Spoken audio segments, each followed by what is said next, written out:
So how do you make sure it gets delivered? So spam is a big problem that has been put in place for a good reason, right? We have spam filters for a good reason, so I don't get, penis enlargement emails, which I still get for some reason. So there's certain things that set off these triggers. You want to use less than 40% images versus copy. Remember how I said selective images? This is why. Not only is it distracting if there's too many to your reader's eyes, but it's going to tell the algorithm that this may be spam. So 40% of it should be spam. You have 3 types of fonts you can use. Remember how I said keep it simple? If you hyperlink to a website and bold that hyperlink, you now have 2 fonts used.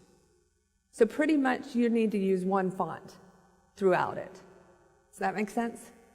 And that's kind of surprising, right? I was surprised by that statistic. But very simple, keep it under 3.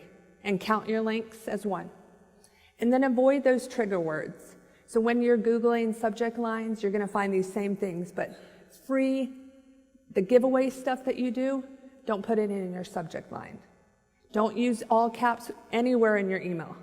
It's number 1, you're rude, you're screaming at people, and Gmail thinks that you're selling something. You've built this relationship with your subscribers. You have been consistent in sending out good quality content. I'm making sure it's getting delivered. I'm doing all the right things. There's 2 more steps that you can take. One is ask them to reply to you. And the best example I have of this is another author. Her subject line was, who was the sexiest superhero? I want to know what your sexiest superhero. The response was tremendous. Thor came out number 1, who is my vote. He is the only sexiest one, in my opinion. I should have a picture of Thor. What you're telling Gmail and other systems is that this is a good email that's coming to me. I am responding to that email. Now, this author, when somebody responded back Thor or Spider-Man, actually replied to each person. And that might seem unreasonable, but it's not if your hand was up under 500. Let's say you get 50 back. You copy and paste.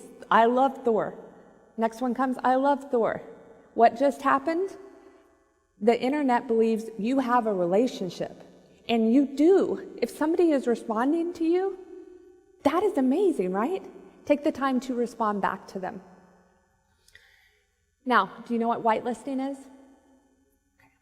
You have to ask if you don't know what whitelisting is, in Gmail specifically, most of your things go into that spam or promotions tab. And unless you look through that and decide and read those, things are going to go in there. So you want to ask your subscribers to whitelist you.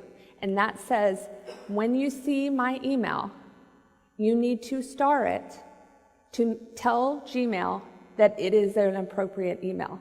And there's a great way to do that.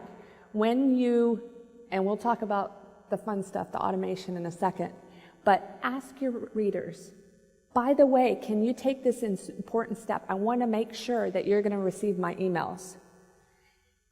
Here's a very simple one. Add my email address to your contacts. Done. You're whitelisted.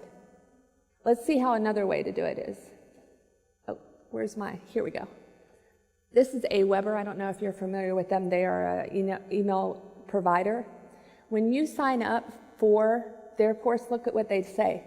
The next step is super important. Make sure we never miss an email, whitelisting their email address, and then they give you simple instructions. This is what you want to do, but you're going to do it in your email.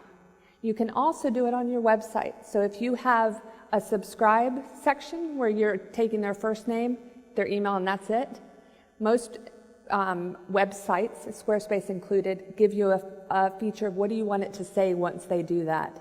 And most people by default, it says thanks. But you can say this. Don't miss this important step. So again, gets you through the spam.